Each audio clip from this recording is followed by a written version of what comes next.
Hi guys, today I'm going to pick up on chapter 3 from Ralph S. Mouse by Beverly Cleary. Chapter 3, Irwin J. Sneed Elementary School. As Ryan hopped down the steps of the school bus, Ralph poked his nose out of his pocket and found himself in a crowd of children, all of them bundled up in hooded parkas, or jackets and knit caps.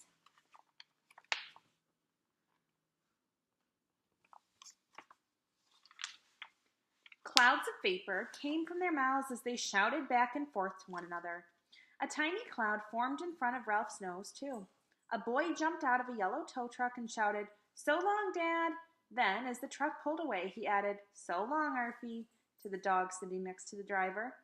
"Arf," answered the dog, who looked like a kindly wolf. That boy must be Brad, thought Ralph, as the children trampled snow on the playground on their way into the long one-story building that was the Irwin J. Sneed Elementary School.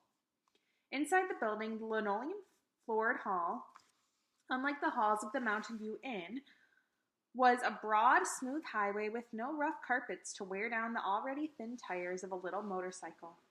Ralph wondered how he could endure a whole day of waiting for night to come so he could race down the long hall. There would be no furniture to get in his way and no little relatives to make him feel guilty for not sharing his motorcycle. That hall was the perfect race course Ralph had dreamed about ever since he had owned a motorcycle. With no one around to see him take spills, he could even rear back on one wheel to practice wheelies. Ryan entered room 5, a room different from any room Ralph had ever seen. Unlike the rooms at the inn, this one was furnished with many chairs and tables instead of beds. At the front, seated at a desk, was a woman Ralph knew must be Miss Kay. Her toothpaste was nowhere in sight. At the rear of the room, Ryan hung his backpack on a hook. Then he removed his parka and hung it on the hook too. "Hey, don't leave me here all by myself," squeaked Ralph, alarmed at being alone in such a strange place. "Take me with you." "Promise you'll stay out of sight?" whispered Ryan out of the corner of his mouth. "Sure," agreed Ralph. Ryan started to poke Ralph into the pocket of his jeans until Ralph objected. "Hey, not here. This place is too tight. You'll squash me when you sit down." "Sorry," said Ryan, and he dropped Ralph into the breast pocket of his plaid flannel shirt. No sooner had Ryan sat down at the table than he and the rest of room 5 stood up again to recite some words about a flag and something about liberty and justice for all. Whatever it was, Ralph hoped mice were included. Ryan sat down and began to shuffle books and papers while Miss Kay talked about numbers. Ralph tried to listen above the steady lub-dub of Ryan's heart, but soon he grew bored. Ryan's shirt was new and the flannel still fuzzy. Ralph nipped a hole in the front of the pocket for a better view and then, lulled by the muffled lub-dub, and the steady rise and fall of Ryan's chest, fell asleep as if he were being rocked in a cradle. Because the heart does not strike the hours like a clock, Ralph slept until recess and again until lunchtime when Ryan remembered to slip a bit of sandwich into the pocket for his lunch. So here are some pictures of the classroom. Reminds me a little of our classroom.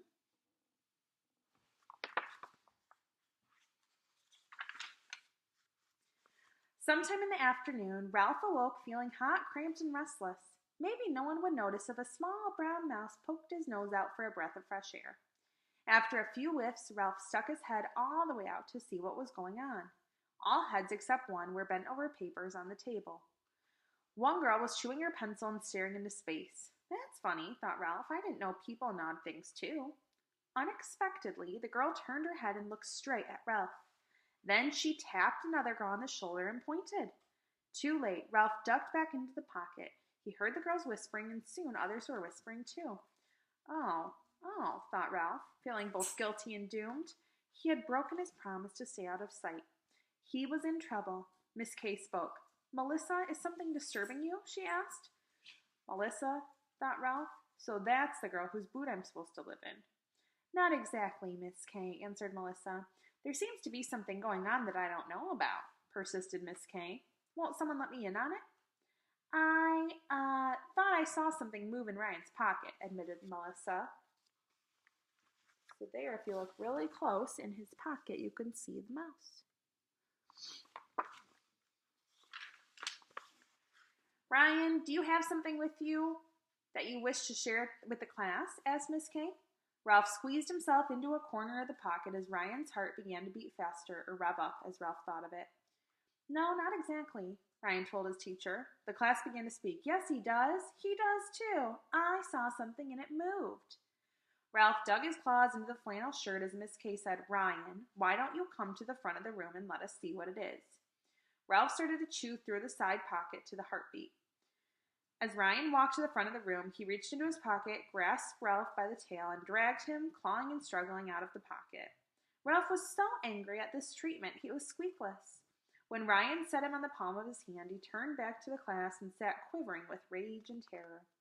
What a beautiful mouse, said Miss K, who was young and enthusiastic and eager to give her pupils learning experiences. Class, gather around for a better look. I'm beautiful, thought Ralph. No adult or child, for that matter, had ever described him as beautiful. Far from it. Look at his perfect little paws, said Miss K. Ralph looked too as the class left their seats to crowd around. His paws looked like ordinary mouse paws to him, but now that she mentioned it, maybe. And his lovely little ears, continued Miss K.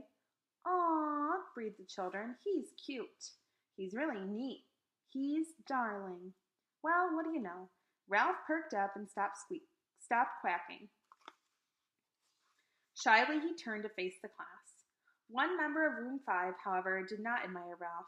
He's just your standard brown mouse, said Brad. There are plenty more like him. Where did you get your mouse, Ryan? Asked Miss K. At the hotel where I live, explained Ryan. He's a very smart mouse. His name is Ralph. What's his last name? Someone asked. Mouse, answered Ryan. His name is Ralph S. Mouse. The S stands for smart. May I hold Ralph? Asked Miss K. And Ralph found himself transferred to a softer, cleaner hand. He sat up and began to groom his whiskers, always a good performance. He could see that Ryan was happy to be receiving so much attention from his classmates. Aw, breathed the class again. Look at him. He washes like a little cat. Such a tiny scrap of life, said Miss K. He's a little miracle. Ralph stopped wiping his paws over his whiskers to look with love at Ryan's teacher. Her long, shining hair fell over her shoulders. It looked so strong that Ralph was sure that just one of her hairs would be perfect for tying his exhaust pipes in place. Perhaps the custodian has a cage we should keep him in, said Miss K. Love turned to distrust. This wonderful woman with useful hair was turning out to be like any other grown-up. Ryan spoke up. I don't think Ralph would be happy in a cage, he told his teacher. I'll just keep him out of in my pocket if it's all right with you. Good old Ryan. Miss K gently handed Ralph back to Ryan, who stuffed him into his shirt pocket. Thank you for sharing, Ralph, she said above the lub-dub of Ryan's heart. Now steady as a well-oiled motor. Class, how would you like to draw pictures and write stories and poems about mice? Friday afternoon, we could have a mouse exhibit to show off our work. Ryan, you could bring Ralph to school again so he could be part of our guests to honor. Miss K, who had no idea Ralph was planning on living at school, was a teacher who could turn anything into a project. Most of the class was enthusiastic. Others thought mice were as good a subject as any for drawing and writing. A boy named Gordon said he didn't like to do any of those things. Miss K suggested he could go to the library, look up facts about mice, and write an essay about them. And what do you want to do, Ryan? She asked. I would like to tell how smart Ralph is. Ryan's answer threw Ralph into a fright. What was Ryan going to tell his classmates about the motorcycle? Ralph would not ride his precious motorcycle in front of everyone. Splendid, Ryan, said Miss K. But why not show us how smart he is? Do you know what a maze is? Sort of, said Ryan. I've seen them on the kids' page of the Sunday paper. You take a pencil and try to draw a line through the open spaces of a diagram from one side to the other. It isn't easy because there are a lot of dead ends. That's right, said Miss K, who was drawing a maze on the blackboard as Ryan spoke. Scientists use mazes with walls to test the speed with which mice learn. They start a mouse at one end and time him to see how fast he reaches food at the other end. Then they have him do it again. If he cuts down his time, they know he has learned from the experience. Do you think you could build a maze? There's what she drew on the board of a maze. I'd like to try, Ryan answered. Good, said Miss K. I'll bring a stopwatch for timing Ralph's race through the maze.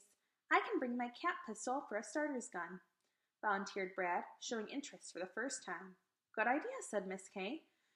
You like to build things, so perhaps you could help Ryan build his maze. The boys eyed one another as if they were not sure how a partnership would work out. Okay, agreed Brad. So it happened that Ralph was not only a learning experience for room 5, he was to have a learning experience of his own. He was not sure he liked the idea, especially that part about the starter's gun. What if he couldn't run through the maze faster the second time? What if he couldn't find the food the first time? What if he turned out to be stupid? Oh, of course I'm not stupid, thought Ralph, as he tried to make himself comfortable in Ryan's pocket once more. I can ride a motorcycle, can't I? He began to have doubts again, and doubt turned to anger. His intelligence or stupidity was nobody's business but his own.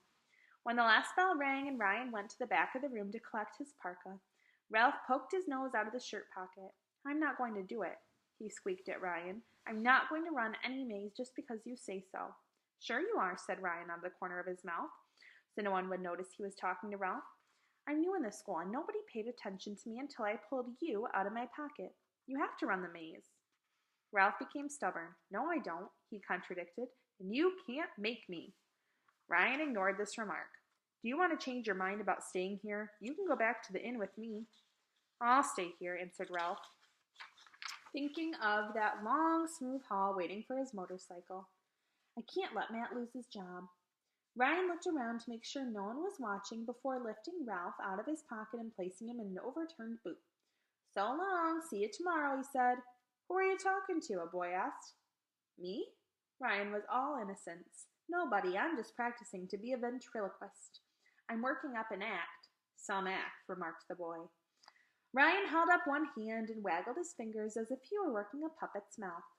What did one dandelion say to the other? He asked in a squeaky voice without moving his lips. I don't know, he said in a normal voice. Then he answered in a squeaky voice. Take me to your weeder. All this nonsense made Ralph frantic. Hey, give me my motorcycle, he ordered as soon as the other boy had gone. Ryan tried to speak without moving his lips. And have you riding all over school? Not a chance. You'd get lost or get into trouble or someone would see you. It's my motorcycle, squeaked Ralph at the top of his lungs. Now give it to me. Now. Ryan was last to leave the room. There's Ralph in the boot. We'll see about that, he said, as he bent over to speak to Ralph. After you run the maze on Friday. With that ultimatum, he snatched his backpack off the hook and hurried away to catch the bus that would take him back up the mountain to the hotel. Ralph was so angry he sank his teeth into Melissa's boot. Ugh, it had a nasty taste, half rubber, half dust. And he had thought Ryan was his friend. Not anymore. He was mean. He wasn't fair. Ralph felt terrible. But he was not going to run that maze in front of room 5. Ryan couldn't make him. Maybe he would even hide and refuse to be guest of honor. Ryan would learn not to try to order him around then.